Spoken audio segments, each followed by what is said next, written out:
ত্রয়োদশ সংসদ নির্বাচনের জন্য ৩০০ আসনের চূড়ান্ত সীমানার প্রজ্ঞাপন জারি করেছে নির্বাচন কমিশন। এই সীমানার ভিত্তিতে অনুষ্ঠিত হবে আগামী নির্বাচন। এবার গাজীপুরে একটি বাড়িয়ে ৬টি আসন এবং বাগেরহাটে একটি কমিয়ে ৩টি আসন রাখা হয়েছে।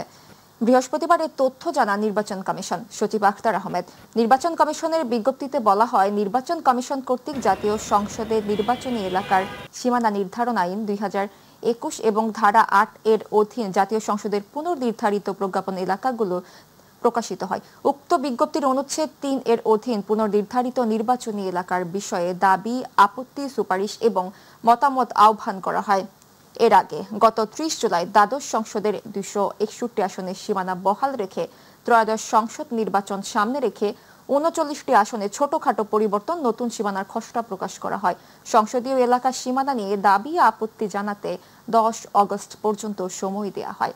সে পর্যন্ত ৩৩ জেলার ৮৪টি আসন সম্পর্কিত ১,১৮৫টি আপত্তি এবং ৭০৮টি পরামর্শ বা সুপারিশ পাওয়া যায়। চিকিৎসক ও অবকাঠামো সংকটে ধুঁকছে রংপুরের পীরগাছার ৫০ শয্যা বিশিষ্ট উপজেলা স্বাস্থ্য কমপ্লেক্স। ৩১ শয্যা থেকে ৫০ শয্যায় উন্নীত করা হলেও আগের পুরনো ভবনেই চলছে বেশিরভাগ কার্যক্রম।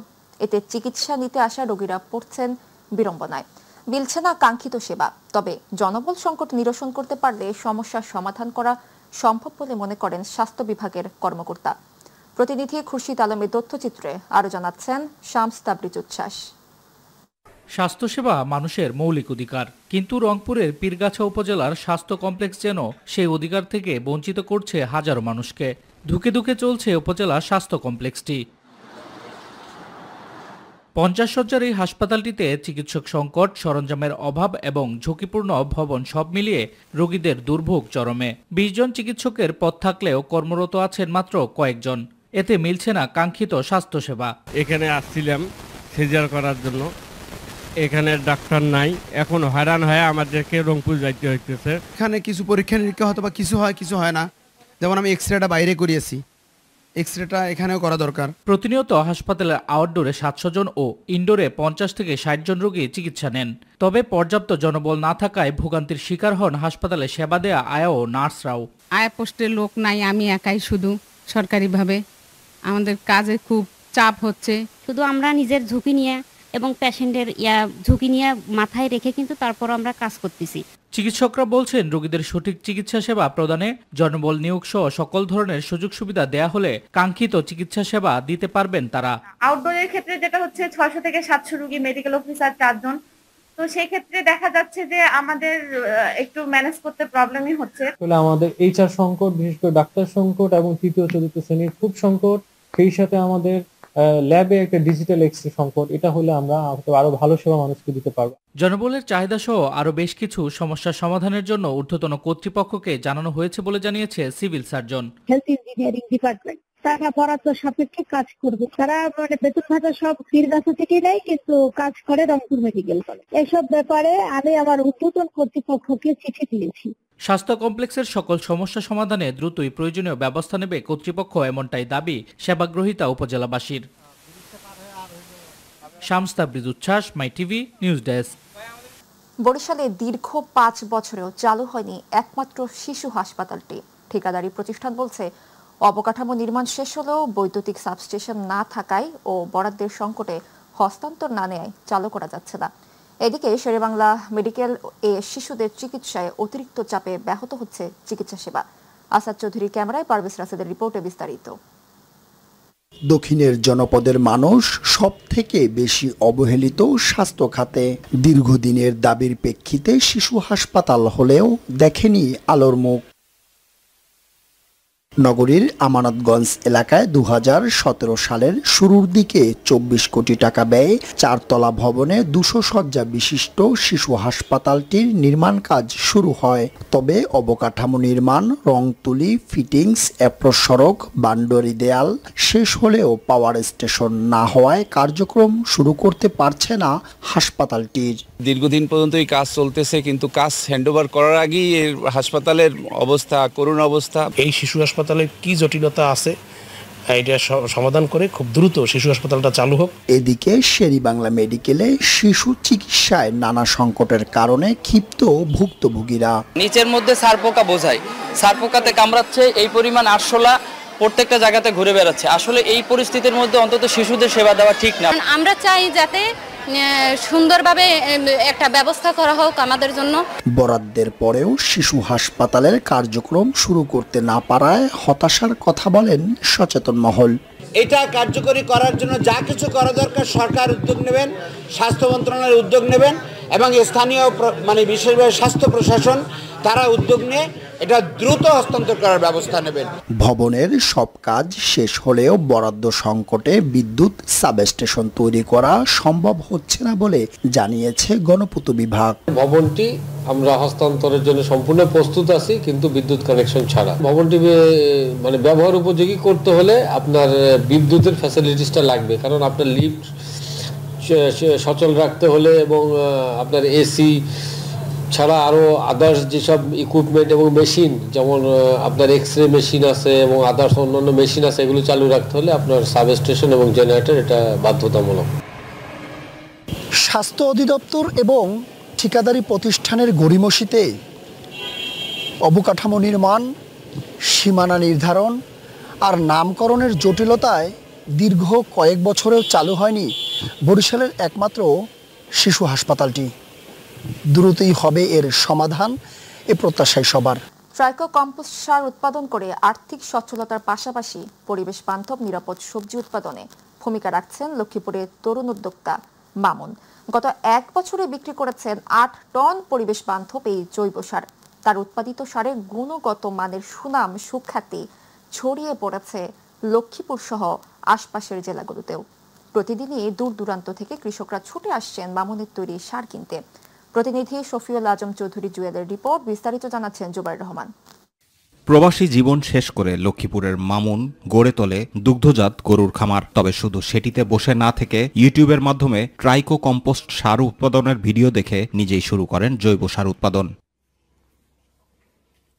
সার তৈরিতে মামুন ব্যবহার করেন তার গরুর গোবর ও গরুর খাবারের পরিত্যক্ত বর্জ্যসমূহের সাথে নিজের ও প্রতিবেশীদের দৈনন্দিন আহারের জন্য প্রস্তুত করা শাকসবজির উচ্ছিষ্টাংশ, বাড়ির পাশের পরিত্যক্ত ডোবার কচুরিপানা, চা পাতা, চিরাগুড়া এসবের সাথে ট্রাইকোডার্মা পাউডার। পরে বিশেষ উপায়ে পচন প্রক্রিয়া তৈরি করেন ট্রাইকো কম্পোস্ট সার। এই যে আমার খামারে যে গোবরগুলা, এটা একটা প্রাকৃতিক সম্পদ, যে এটাকে আমি এলোমেলোভাবে না ফেলে দিয়ে যদি আমি এটাকে যদি জৈব সারে রূপান্তরিত করতে পারি, তাহলে এটা আমাদের জন্য অনেক উপকারী হবে এবং পরিবেশের জন্য অনেক উপকারী হবে। মামুনের আগ্রহকে বাস্তবে রূপ দিতে সরকারি ও বেসরকারি এনজিও কর্তৃক বাস্তবায়িত কৃষি ইউনিটের পক্ষ থেকে মামুনকে দেয়া হয় প্রশিক্ষণ, পরামর্শ ও নগদ অর্থ।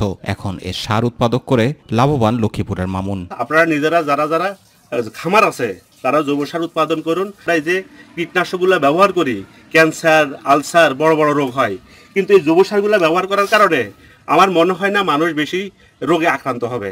এখন বাণিজ্যিকভাবে সার তৈরি করছেন মামুন। প্রতিদিন বাড়ছে তার তৈরি সারের চাহিদা। এলাকাবাসী সহ দূর দূরান্ত থেকে কৃষকরা সার নিয়ে ব্যবহার করছেন, নিজেদের ফসলে মিলছে সুফলও। এই সার দিলে বিষমুক্ত ফলন হয়, পোকা ধরে না, সুবিধা আছে। আমরা এটা ব্যবহার করি, সারটা খুব ভালো সার। ভবিষ্যতে মামুনের ট্রাইকো কম্পোস্ট সার নিয়ে বড় পরিসরে কাজ করার পরিকল্পনা হাতে নিয়েছে বলে জানিয়েছে এ কর্মকর্তা। আমরা কৃষি ইউনিটের পক্ষ থেকে নগদ অর্থ, প্রয়োজনীয় পরামর্শ, কৃষক প্রশিক্ষণ সরবরাহ করছি। ভবিষ্যতে ট্রাইকো কম্পোস্ট নিয়ে বড় পরিসরে কাজ করার পরিকল্পনা আমরা হাতে নিয়েছি। ধীরে ধীরে পরিবেশ বান্ধব নিরাপদ সবজি উৎপাদনে ট্রাইকো কম্পোস্ট সারের ব্যবহার সমগ্র বাংলাদেশে ছড়িয়ে পড়বে বলে আশা সংশ্লিষ্টদের। জুবাইর রহমান, মাই টিভি নিউজ। রাজধানীর খুচরা বাজারে নিত্য প্রয়োজনীয় পণ্যের দাম নিয়ে এক ধরনের অস্থিরতা দেখা যাচ্ছে। পেঁয়াজ, রসুন থেকে শুরু করে ডিম, চাল, মাংস সহ সবকিছুর দামই রয়েছে পরিবর্তন, যা সীমিত আয়ের মানুষের উপর চাপ বাড়াচ্ছে। বর্তমানে দেশি পেঁয়াজের দাম প্রতি কেজি 40 থেকে 80 টাকার মধ্যে ওঠানামা করছে। রসুনের দামও চড়া, মোটা চালের কেজি 48 থেকে 50 টাকা, যা সাধারণের নাগালের বাইরে চলে যাচ্ছে। মাঝারি মানের চালের দাম 56 থেকে 60 টাকা এবং ভালো মানের সরু চাল 72 থেকে 75 টাকা পর্যন্ত বিক্রি হচ্ছে। ডালের দামেও তেমন স্বস্তি নেই। বোতলজাত সয়াবিন তেল প্রতি লিটার 175 টাকায় বিক্রি হচ্ছে। খোলা সয়াবিন তেলের দামও প্রতি লিটার 157 টাকায় বিক্রি করছে।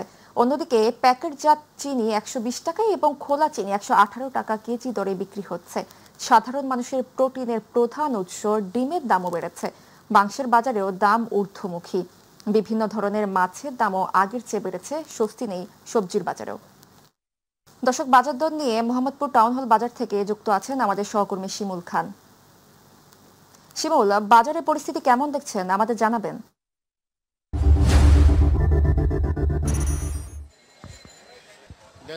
সাবরিনা, আপনাকে ধন্যবাদ। আমি রয়েছি রাজধানীর মোহাম্মদপুরের টাউন হল বাজারে। সকাল থেকে আমি বেশ কয়েকটি বাজারে গিয়েছি। আসলে এই যে দাম বাড়ার যে প্রতিযোগিতায় সামিল হয়েছে, সবজি সহ অন্যান্য জিনিসের দাম পাল্লা দিয়ে সবজির দামগুলো বাড়ছে। প্রত্যেকটি সবজি 80 থেকে 120 টাকা 100 টাকার মধ্যে রয়েছে। এতে যারা সাধারণ ক্রেতা রয়েছে তাদের নাবিশ্বাস উঠেছে। আমরা একজন ক্রেতার সাথে একটু কথা বলবো। আপনি একটু আমাদেরকে জানাবেন যে আসলে বাজার পরিস্থিতি কেমন দেখছেন। বর্তমান বাজার পরিস্থিতি খুবই দাম বেশি, আমাদের আসলে ক্রয় ক্ষমতার বাইরে চলে গেছে। কিন্তু জিনিসপত্রের দাম যেভাবে বাড়তেছে আমাদের ইনকাম কিন্তু বাড়তেছে না। তো এখন কোন গোষ্ঠীর কারণে আসলে এই দামগুলো বেড়ে যাচ্ছে সেটা তো আমরা আসলে বুঝতে পারতেছি না। কিন্তু আমি সরকারের প্রতি আহ্বান করব যাতে যেভাবেই হোক আমাদের জিনিসপত্রের দাম যেন কমে, আমরা যেন ক্রয় ক্ষমতার মধ্যে পাই জিনিসপত্রগুলো, আমি সেই আহ্বানই করবো আর কি। তো আপনারা এটা যেভাবে হোক প্রচার করে কিছু একটা ব্যবস্থা করেন যাতে আমরা জিনিসপত্র ক্রয় ক্ষমতার মধ্যে আনতে পারি। মাছের বাজারও আমি দেখেছি এত দাম, যেটা আগে যেই তুলনায় আমরা কিনতে পারতাম এখন আরও বেশি দাম বেড়ে গেছে। মানে প্রত্যেক দিনই দাম বাড়ে, আমরা কিছুই কমে পাই না। এটা আসলে আমাদের অনেক কষ্ট হচ্ছে। আপনাকে ধন্যবাদ। সাবরিনা, আপনি শুনছিলেন আসলে বাজার পরিস্থিতি এখন খুবই বাজে অবস্থা। যারা সাধারণ ক্রেতারা এই বাজারে এসেছেন তারা আমাদেরকে যেমনটি জানিয়েছেন আসলে প্রত্যেকটি মাছের বাজারে বৃদ্ধি পেয়েছে, সেই সবজির বাজারগুলোও বৃদ্ধি পেয়েছে। আমরা আরেকজন ক্রেতার সাথে কথা বলবো। একটু আমাদেরকে জানাবেন বাজারে এসেছেন আসলে পরিস্থিতি কেমন দেখছেন। খুব একটা ভালো না, সব কিছুর দামই বেশি, বিশেষ করে সবজির এখানে দামটা বেশি। কোনো সবজি 100 টাকার নিচে পাওয়া যায় না। আমাদের মতন যারা ফিক্সড ইনকামের মানুষ, আমাদের জন্য খুব কষ্ট। এই দামটা কার, এই যে দাম বাড়ার প্রতিযোগিতায় সামিল হয়েছে ব্যবসায়ীরা? আমাদের সবারই, আপনারও আছে আমারও আছে, এটা কাউকে আমি এককভাবে দিতে চাই না, আমাদের সবারই দায়। আপনি কি মনে করেছেন যে কোন সিন্ডিকেটের কবলে বাজার পড়েছে, তাদের কারণে? আই ডোন্ট নো, আমি বলতে পারবো না। সাবরিনা, শুনছিলেন আপনি বাজারে যারা এসেছেন তারা আমাদেরকে এই বিষয়গুলো জানাচ্ছেন। আসলে বাজার যারা ক্রয় করছেন, আসলে সবজি থেকে বিভিন্ন জিনিস যারা ক্রয় করছেন, আমরা একজনকার সাথে সবজির বাজারগুলো আসলে খুবই চড়া এবং মাছের বাজারগুলো আসলে প্রত্যেক মাছ কেজি প্রতিতে 120 থেকে 150 টাকা বেড়েছে এবং ব্রয়লার মুরগি সহ সোনালী মুরগির দাম প্রত্যেক কেজিতে 20 থেকে 25 টাকা বেড়েছে, এমনটি কিন্তু জানিয়েছেন। এবং চালের দাম কিন্তু আসলে খানিকটা 1 থেকে 2 টাকা বৃদ্ধি পেয়েছে। সাবরিনা, এই ছিল আমার কাছ থেকে এই টাউন হল বাজার থেকে সর্বশেষ আপডেট। মানুষ হাওয়ার উপর ভোট দেবে না, মানুষ মার্কা দেখে ভোট দেবে। নির্বাচনে জোয়ার তৈরি করতে পারলে সেই জোয়ার ভেসে যাবে সকল ষড়যন্ত্র বলে মন্তব্য করেছেন বিএনপির স্থায়ী কমিটির সদস্য বাবু গয়েশ্বরচন্দ্র রায়। বৃহস্পতিবার কেরানীগঞ্জ মহিলা ডিগ্রি কলেজ মাঠে বিএনপির 47তম প্রতিষ্ঠাবার্ষিকী উপলক্ষে দক্ষিণ কেরানীগঞ্জ থানা বিএনপি আয়োজিত আলোচনা সভায় প্রধান অতিথির বক্তব্যে তিনি এ মন্তব্য করেন। প্রধান বক্তা হিসেবে বক্তব্য রাখেন স্থায়ী কমিটির আরেক সদস্য বেগম সেলিনা রহমান।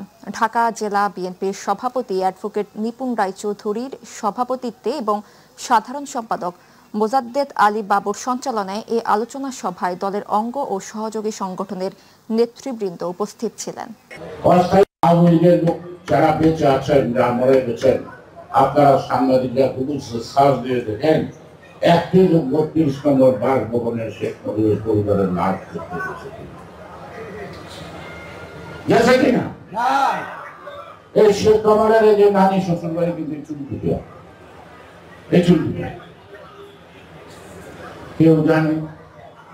একটা লোক তার নাম খন্দকার মোস্তাক। আগামী সংসদ নির্বাচনকে সামনে রেখে কেউ যেন বিশৃঙ্খলা না করতে পারে সেদিকে অবশ্যই খেয়াল রাখতে হবে। সবাইকে ঐক্যবদ্ধ হয়ে কাজ করতে হবে বললেন ঢাকা জেলা যুবদলের সভাপতি ইয়াসিন ফেরদৌস মুরাদ। বিএনপির ৪৭তম প্রতিষ্ঠা বার্ষিকী উপলক্ষে ঢাকার ধামরাইয়ের যাত্রাবাড়ি মাঠে র্যালি ও আলোচনা সভা অনুষ্ঠিত হয়েছে। অনুষ্ঠানে ঢাকা জেলা যুবদলের সভাপতি ইয়াসিন ফেরদৌস মুরাদের সভাপতিত্বে উপস্থিত ছিলেন ধামরাই উপজেলা বিএনপির সাবেক সাধারণ সম্পাদক অধ্যক্ষ এম.এ. জলিল, ঢাকা জেলা যুবদলের সাবেক সহ সভাপতি ইবাদুল হক জাহির, ঢাকা জেলা ছাত্রদলের সাবেক সাংগঠনিক সম্পাদক ইশতিয়াক আহমেদ ফারুক ও ঢাকা জেলা যুবদলের সাবেক সহ সভাপতি খররম চৌধুরী টুটুল সহ উপজেলা বিএনপি, যুবদল ও ছাত্রদল সহ অঙ্গ সংগঠনের নেতৃবৃন্দরা উপস্থিত ছিলেন। জাতির ক্রান্তি লগ্নে বিএনপি বারবার জনগণের পাশে ছিল বলে মন্তব্য করেছেন দলের কেন্দ্রীয় নির্বাহী কমিটির সহ সাংগঠনিক সম্পাদক ব্যারিস্টার মীর মোহাম্মদ হেলাল উদ্দিন। বিএনপির ৪৭তম প্রতিষ্ঠা বার্ষিকী উপলক্ষে চট্টগ্রামের হাটহাজারীতে উপজেলা ও পৌরসভা বিএনপি আয়োজিত সমাবেশে প্রধান অতিথির বক্তব্যে তিনি এ মন্তব্য করেন। এ সময় তিনি বিএনপি চেয়ারপারসন বেগম খালেদা জিয়া ও ভারপ্রাপ্ত চেয়ারম্যান তারেক রহমানের সুস্থতা কামনা করেন এবং জুলাই অভ্যুত্থানে যোদ্ধাদের প্রতি শ্রদ্ধা জানান। সমাবেশ শেষে ব্যারিস্টার মীর হেলালের নেতৃত্বে এক বর্ণাঢ্য শোভাযাত্রা বের হলে পৌর এলাকার বিভিন্ন সড়ক প্রদক্ষিণ করে। বরগুনায় সদর উপজেলা বিএনপির উদ্যোগে বাংলাদেশ জাতীয়তাবাদী দল বিএনপির ৪৭তম প্রতিষ্ঠা বার্ষিকী পালিত হয়েছে। এই উপলক্ষে বরগুনা শহরের টাউন হল সড়ক থেকে এক বর্ণাঢ্য র্যালি ও আনন্দ মিছিল বের হয়।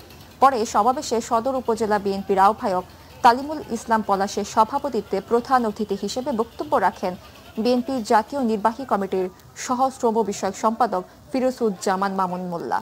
আরও বক্তব্য রাখেন জেলা বিএনপির সাবেক সিনিয়র যুগ্ম আহ্বায়ক এজেড.এম. সালে ফারুক সহ বিএনপি ও তার অঙ্গ সহযোগী সংগঠনের স্থানীয় নেতৃবৃন্দ।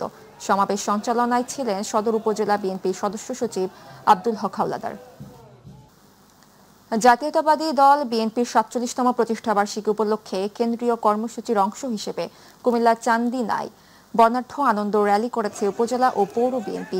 দিবসটি উদযাপন উপলক্ষে ঢাকা চট্টগ্রাম মহাসড়কের চান্দিনা উপজেলার ধামাইয়া বাস স্টেশন থেকে আনন্দ র্যালিটি বের হয়ে নাওতলা হয়ে পুনরায় স্টেশনে গিয়ে শেষ হয়। কুমিল্লা উত্তর জেলা বিএনপির যুগ্ম আহ্বায়ক ও চান্দিনা উপজেলা বিএনপির সভাপতি আতিকুল আলম শাওনের নেতৃত্বে কয়েক হাজার নেতা কর্মীর অংশগ্রহণে এই র্যালিটি অনুষ্ঠিত হয়। উপজেলা বিএনপির সাবেক সাধারণ সম্পাদক বীর মুক্তিযোদ্ধা মফিজউদ্দিন ভূঁইয়া, উপজেলা বিএনপির সাধারণ সম্পাদক কাজী আরশাদ সহ বিএনপি ও অঙ্গ সহযোগী সংগঠনের নেতাকর্মীরা। ইসলামী আন্দোলন বাংলাদেশের যুগ্ম মহাসচিব মাওলানা গাজী আতাউর রহমান বলেছেন, ইসলামী শক্তি সন্ত্রাস বা চাঁদাবাজি করে না, ইসলামী আন্দোলন হিংসা রাজনীতি করে না, মানুষের কল্যাণের রাজনীতি করে। ইসলামী আন্দোলন কখনোই ফ্যাসিবাদের সাথে ছিল না। বৃহস্পতিবার নওগাঁর পোরশা উপজেলার কালীনগর সরকারি প্রাথমিক বিদ্যালয় মাঠে ইসলামী আন্দোলন বাংলাদেশ পোরশা সাপাহার নিয়ামতপুর উপজেলা শাখার সদস্য ও কর্মী সম্মেলনে প্রধান অতিথির বক্তব্যে এসব কথা বলেন তিনি। ইসলামী আন্দোলন বাংলাদেশ মনোনীত নওগাঁ ১ আসনের এমপি প্রার্থী হাফেজ মাওলানা আব্দুল হক শাহ এর সভাপতিত্বে বক্তব্য রাখেন ইসলামী আন্দোলন বাংলাদেশ কেন্দ্রীয় সাংগঠনিক সম্পাদক মুফতি হাজী শেখ নুরুল নবী, কেন্দ্রীয় সাংগঠনিক সম্পাদক মুফতি মোস্তফা কামাল, নওগাঁ জেলা শাখার সভাপতি মাস্টার মোহাম্মদ আশরাফুল ইসলাম, ইসলামী ছাত্র আন্দোলন বাংলাদেশ নওগাঁ জেলা শাখার সভাপতি মোহাম্মদ নাজমুল ইসলাম সহ অন্যান্যরা। জাতীয় বিশ্ববিদ্যালয় গত ২১ আগস্ট অনার্স দ্বিতীয় বর্ষ ২০২২-২৩ শিক্ষাবর্ষের ফর্ম পূরণ বৃদ্ধি করায় কুষ্টিয়ার কুমারখালীতে মানববন্ধন করেছে কলেজের শিক্ষার্থীরা। বৃহস্পতিবার কুমারখালী সরকারি কলেজের অনার্স ২২-২৩ শিক্ষাবর্ষের শিক্ষার্থীদের আয়োজনে কলেজ ক্যাম্পাসে মানববন্ধন অনুষ্ঠিত হয়। এ সময় রাষ্ট্রবিজ্ঞান বিভাগের শিক্ষার্থী মোহাম্মদ রিফাত হোসেনের সভাপতিত্বে অন্যান্যদের মধ্যে অর্থনীতি বিভাগের মোহাম্মদ রিয়াদ আহমেদ, বাংলা বিভাগের মোসাম্মদ শাম্মীম আক্তার ও মোহাম্মদ শুভ হোসেন সহ বিভিন্ন বিভাগের শিক্ষার্থীরা উপস্থিত ছিলেন। বাংলাদেশ ইসলামী ছাত্র শিবির নোয়াখালী শহর শাখার উদ্যোগে ছাত্রদলের অব্যাহত মিথ্যাচার, ডাকসু বানচালের ষড়যন্ত্র, বাকৃবি ও নারী শিক্ষার্থীদের হেনস্থার প্রতিবাদে বিক্ষোভ মিছিল ও সমাবেশের আয়োজন করে বাংলাদেশ ইসলামী ছাত্র শিবির নোয়াখালী শহর শাখা। মিছিলে প্রধান অতিথির বক্তব্য দেন ছাত্র শিবিরের কেন্দ্রীয় সংস্কৃতি সম্পাদক এইচ.এম. আবু মুসা। সমাবেশে আরও বক্তব্য দেন শহর সভাপতি হাবিবুর রহমান আরমান। নড়িয়া উপজেলা বিএনপির সহ সভাপতি এস.এম. সালাউদ্দিন আহমেদ সোয়াল এর নেতৃত্বে শরীয়তপুর জেলার নড়িয়া উপজেলা ভোজেশ্বর ইউনিয়ন বিএনপি ও সহযোগী অঙ্গ সংগঠনের উদ্যোগে জাতীয়তাবাদী দল বিএনপির ৪৭তম প্রতিষ্ঠাবার্ষিকী উপলক্ষে আনন্দ শোভাযাত্রা অনুষ্ঠিত হয়েছে। আনন্দ শোভাযাত্রায় অংশ নেয় ভোজেশ্বর ইউনিয়ন বিএনপি, যুবদল, স্বেচ্ছাসেবক দল ও ছাত্র দলের হাজার হাজার নেতাকর্মী। অনুষ্ঠানের প্রধান অতিথি ছিলেন শরীয়তপুর জেলা বিএনপির সভাপতি আলহাজ শফিকুর রহমান কিরণ। আনন্দ শোভাযাত্রায় উপস্থিত ছিলেন নড়িয়া উপজেলা যুবদলের সভাপতি ফজলুল ওহেদ নিশু খান, ভোজেশ্বর বন্দর কমিটির সভাপতি ইদ্রিস আলী গোরাপি, নড়িয়া থানা বিএনপি সহ সভাপতি আবু সিদ্দিক গোরাপি, সদস্য আলী আহমেদ খান, বিএনপি নেতা কাশেম মেলকার, দেল আর মেলকার, ভোজেশ্বর ইউনিয়ন যুবদলের সাবেক সভাপতি ইকবাল শিকদার, যুবদের সভাপতি মিজান শিকদার, সাধারণ সম্পাদক ওয়াসিম গোরাপি, সাংগঠনিক সম্পাদক মনির হোসেন, স্বেচ্ছাসেবক দলের আহ্বায়ক নাসিরউদ্দিন জনি, সদস্য সচিব কালাম সিয়াল, ছাত্র দলের সভাপতি আসাদুজ্জামান খোকন, সাধারণ সম্পাদক রুবেল মোল্লা সহ ইউনিয়ন বিএনপি বিভিন্ন নেতাকর্মীরা। জাতীয়তাবাদী দল বিএনপি নিরস্কুটভাবে ক্ষমতায় আসবে এবং ক্ষমতায় এসে তারেক রহমানের নেতৃত্বে আগামী দিনের ৩১ দফা বাস্তবায়ন হবে। তারেক রহমানের নেতৃত্বে আগামী দিনে বিএনপি সরকার গঠন করবে। শরীয়তপুর জেলার নড়িয়া উপজেলা ফতেজঙ্গপুর ইউনিয়ন বিএনপি ও সহযোগী সংগঠনের উদ্যোগে বাংলাদেশ জাতীয়তাবাদী দলের ৪৭তম প্রতিষ্ঠাবার্ষিকী উপলক্ষে আনন্দ শোভাযাত্রা অনুষ্ঠিত হয়েছে। আনন্দ শোভাযাত্রায় ঘোড়ার গাড়ি প্রদর্শনের মাধ্যমে উৎসব মুখর পরিবেশে ফতেজঙ্গপুর ইউনিয়ন বিএনপি, যুবদল, স্বেচ্ছাসেবক দলের হাজার হাজার নেতাকর্মী উপস্থিতিতে নড়িয়া উপজেলা বিএনপির আয়োজিত ৪৭তম প্রতিষ্ঠাবার্ষিকীতে অংশ নেন। এ সময় ফতেজঙ্গপুর ইউনিয়ন বিএনপি নেতাকর্মীকে ধন্যবাদ জানান অনুষ্ঠানের প্রধান অতিথি শরীয়তপুর জেলা বিএনপির সভাপতি আলহাজ শফিকুর রহমান কিরণ। আনন্দ শোভাযাত্রায় উপস্থিত ছিলেন নড়িয়া উপজেলা বিএনপির যুগ্ম সাধারণ সম্পাদক SM আজম, শরীয়তপুর জেলা স্বেচ্ছাসেবক দলের সহসভাপতি শাকিল ঢালি, ফতেজঙ্গপুর ইউনিয়ন বিএনপির সভাপতি শাহজাহান ভুইয়া লিটন, সাধারণ সম্পাদক বাবুল হোসেন খান, সাংগঠনিক সম্পাদক ফারুক ফকির, ইউনিয়ন যুবদলের সাধারণ সম্পাদক মফিজুল ইসলাম বেপারী, জেলা ছাত্রদল নেতা কাইয়ম সৈয়াল ও ফতেজঙ্গপুর ইউনিয়ন ছাত্র দলের সাধারণ সম্পাদক শরীফ আকন। ফেব্রুয়ারিতে নির্বাচনে আমরা যেন শফিকুর রহমান কিরণ ভাইকে ফতেজঙ্গপুর ইউনিয়ন থেকে 80% ভোট দিয়ে জয়যুক্ত করতে এই আশাবাদ ব্যক্ত করছি। আমরা আজকে ৪৭তম প্রতিষ্ঠাবার্ষিকী উপলক্ষে ফতেজঙ্গপুর ইউনিয়নের সকল বিএনপি, ছাত্রদল, যুবদল, স্বেচ্ছাসেবক দল ঐক্যবদ্ধভাবে আজকের শফিকুর রহমান কিরণের নেতৃত্বে বিজয় র্যালিতে অংশগ্রহণ করেছি। ইনশাআল্লাহ আগামী নির্বাচনে আমরা ধানের শীষের বিজয় নিয়ে ঘরে পারব। আসন্ন শারদীয় দুর্গোৎসব সুষ্ঠুভাবে সম্পন্নের লক্ষ্যে দিনাজপুরে পার্বতীপুরে দায়িত্ব পালনকারী আনসার সদস্যদের বাছাই প্রক্রিয়া অনুষ্ঠিত হয়েছে। বৃহস্পতিবার ফুলকুড়ি সরকারি প্রাথমিক বিদ্যালয় মাঠে উপজেলার 10 ইউনিয়ন ও পৌরসভা থেকে আগত আনসার সদস্যদের মধ্য থেকে প্রশিক্ষণ সনদ ও জাতীয় পরিচয়পত্রের মাধ্যমে 1161 পূজা মণ্ডপের জন্য তাদের বাছাই করা হয়। এ সময় উপজেলা নির্বাহী কর্মকর্তা সাদ্দাম হোসেন, পার্বতীপুর উপজেলা আনসার ভিডিপি কর্মকর্তা শহীদুল ইসলাম, ফুলবাড়ী উপজেলা কর্মকর্তা রীতা রানী, উপজেলা প্রশিক্ষক জাহিদুল ইসলাম সহ সংশ্লিষ্টরা উপস্থিত ছিলেন।